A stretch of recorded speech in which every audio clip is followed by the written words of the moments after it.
That's a bogey on my part. Here's your outtake that's going to show up, other than the cat that just showed up. Yeah, so I apparently screwed up the first video, so I guess we got to do this again. Yeah. All right, retake. Wait.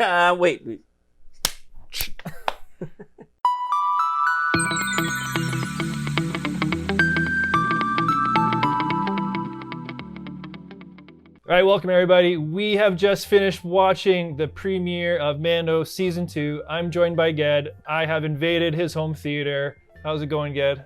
I'm doing well.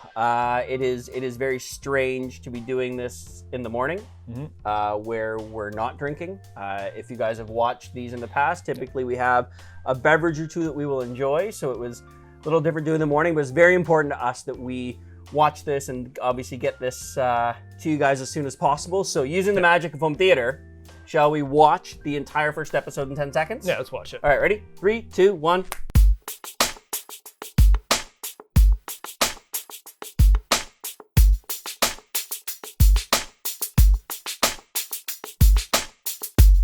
Ah! Huh. Wow. Well, Ged, let me ask you a question. Yep. I don't smoke, but do you got a cigarette? Because I think I need one. Yeah, I think I might actually join you for one. Yeah. If we did smoke, I believe that would be worthy of one. That's why people do it, right? After immense pleasure. After immense pleasure, like watching The Mandalorian. Yeah. Okay. It's a family show, so Yeah. we'll say only after watching The Mandalorian is it okay to go enjoy a smoke. Yeah. All right, so first takes. So, review. I thought, nice and simple. Thought it was great. It more or less continued exactly where we left off season 1. It was, a bit of a standalone episode, but it hit all the high marks. It's without, I can't really get into spoilers just now, but it was great. It was probably in the top half of Mandalorian episodes. Can't wait for more. I liked it. It was better than I thought it was going to be. A lot of times when a show like this, which is this anticipated, comes out, you see the trailer come for it, and 80% of the trailer is in the first episode, and they try and cram a bunch of stuff in. One thing I love that Favreau's done, and when I screwed this video up earlier, because it's actually our second take, that's totally my fault, I didn't really touch on this, that they really took their time. You're right, it was a great standalone episode. It had a theme, it had a story, and it stuck to it. You didn't see them jump around. You didn't see them try and capture in too much. They were focused on the storyline that they were pursuing in this episode, and they kept to it. Yeah, I guess there is that little bit of worry with the success of season 1. Are they going to try to jam pack season 2? You know what I mean? Try to elevate it, but at least from episode 1, it stayed fairly grounded in its story, and like you point, it took your time to tell this. This little, chapter 9, right? Yep. No season 2, episode 1. Yeah. It was chapter 9, so it was a continuation of the same story. Sorry, I have a cat that's literally harassing me here. Let's get into spoilers. Spoilers. If you haven't watched it, why are you even watching this video? Anyway? It's basically your fault for lagging. Like, if you have to do something better with your time than work, then you need to reevaluate your priorities. Yeah. So my favorite takeaway was actually something that's kind of, it might go as unnoticed or very simple, was when Boba and Mando were on the fly trying to figure out what to do with this crate dragon because their plan failed. Mando smacks him in the back of the jetpack and he goes flailing away. Not Boba. The, whatchamacallit. You might have just ruined the end of it. You said Boba and Mando. Oh, sorry. Cut that part out. I'm so glad spoilers are all out now. Yeah. So Mando hammers Cobb Vanth in the back of his jetpack, and he goes flailing away. Very much identical to Han Solo and Boba in Return of the Jedi. So a little redemption. Yeah, I think that's a little redemption to show that maybe his jetpack's a little finicky or something, or they're susceptible to getting hit. Yeah. So I thought it was a kind of a neat touch there that they kind of put that in this episode. Yep. How about you? What stuck out to you?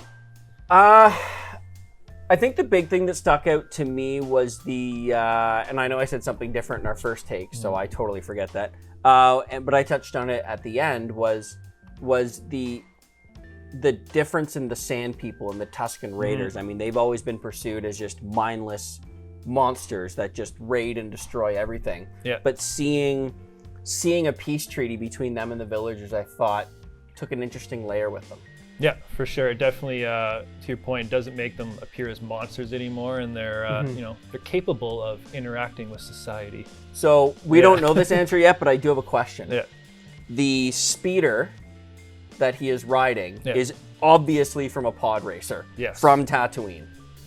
Is it Sebulba's? Like it is orange. Yeah. It is bigger. It has the flap. Is it Anakin's? Like, I don't think it was Sebulba's. It's early in the morning, so I can't quite remember what it looked like. But that part of his speeder has to be from a memorable pod. Yeah, it's definitely a pod piece. It even has, you could get the sound effect when he hammers on the gas, so to speak. So that's a cool touch. And I guess Anakin's. Yeah. Yeah. I'm gonna Spray go painted go. Yeah. So what do you think about? So we got Cobb Vanth introduced, and so all the rumors pretty much have been true. So Timothy Oliphant was playing Cobb Vanth, and in the Aftermath novels, he's the one who found the armor, which they kind of explain in this episode. And Tamora Morrison is also in the episode, and he's the big reveal at the end as a pasty Boba Fett. Looks like they dragged him out of a gutter somewhere to bring it back in for this. Dragged him out of the belly of a Sarlacc being digested over 1,000 years, right? Something like that. How did he not die? Because the armor. Oh yeah, I guess it's funny because I guess they touch on that when Mando flies into the Krayt Dragon. Yeah. Like everybody else is disintegrated, but he's able to go in there, shock it, and internally explode. And I did like the touch that his armor is like Cobb Vanth / Boba's armor is like it's like acid washed almost, right? It's like significantly worn down as if it was digested. So that was a cool touch. Yep. And then so Boba, we get the reveal at the end. What direction do you think they're going to go with Boba? Because he's obviously eyeing up his armor. He's following the Mando. And we see earlier in the episode, the Mando has no time for people who aren't Mandalorians wearing the armor. So are we heading towards a confrontation between these two? What do you think? We've got one of two options. Yeah. This could be the redemption of Boba Fett. This could be him making things right. I mean, at the end of the day, Boba Fett was, a bounty hunter for hire, the same way that Mando is. No disintegration. So it's not like Mando can really stand on any type of high ground. Yeah. But he has the ability to help, to make better. And maybe the idea is that the hope that Mando will allow him to wear that armor again. Remember, Boba Fett was never a Mandalorian. So he has zero claim to the armor, even though he's been wearing it literally the majority of his life after his father Jango's killed, right? In episode 2.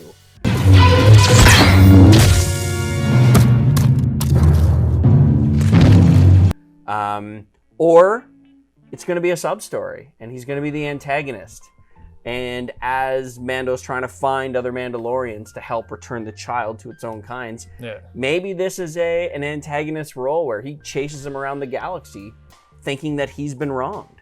Yeah, I agree. It's either he's going to be that pesky antagonist kind of the whole way through, or he is going to bring something of significant value that he's going to be able to trade for that armor. And given that, Boba kind of was on, he was hired by the bad guys in all his other appearances, I got a feeling they're going to flip it and he's going to be... you're going to go happily ever after. Yeah, I think that's going to be my take. People love Boba Fett, and I think they want to cheer him on as a good guy. So I think he'll start bad, and then they'll come to some sort of common understanding, right? And he's going to help in the quest. That's my take. Interesting. Yeah. And then I guess the main plot point of the entire episode we haven't really talked about is the Krayt Dragon. No budget was spared with the CGI on this one. It's incredible. Yeah, so it's crazy we're getting this from a TV show.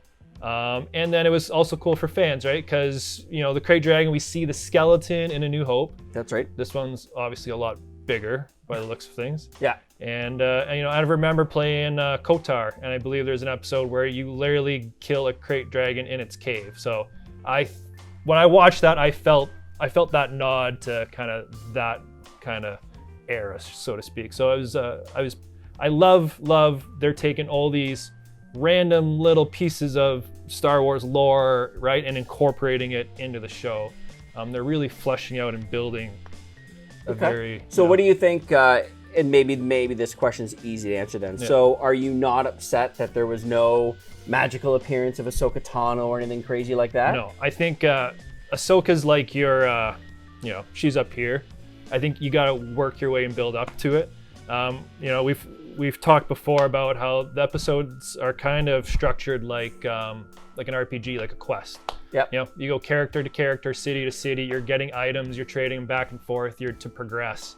And I think Ahsoka is going to be higher up that kind of quest chain to get to. I only have one request. Yeah.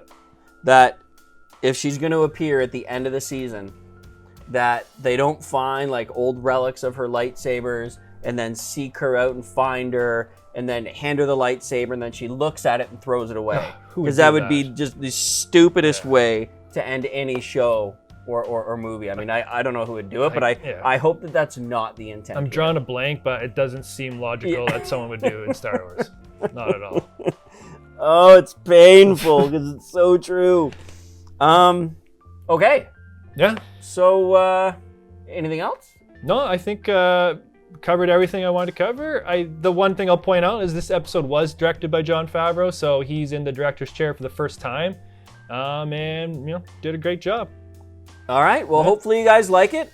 Please throw it a like. Obviously, please subscribe to my man here, the Rogue Leader, Tyler from Rogue Leader, Ged from Fabolous Flix. If you guys enjoyed this, please leave a comment below if you'd like to see more of them. We would like to get together and do it and maybe break the 11 a.m. rule next time. Yeah, I'm down.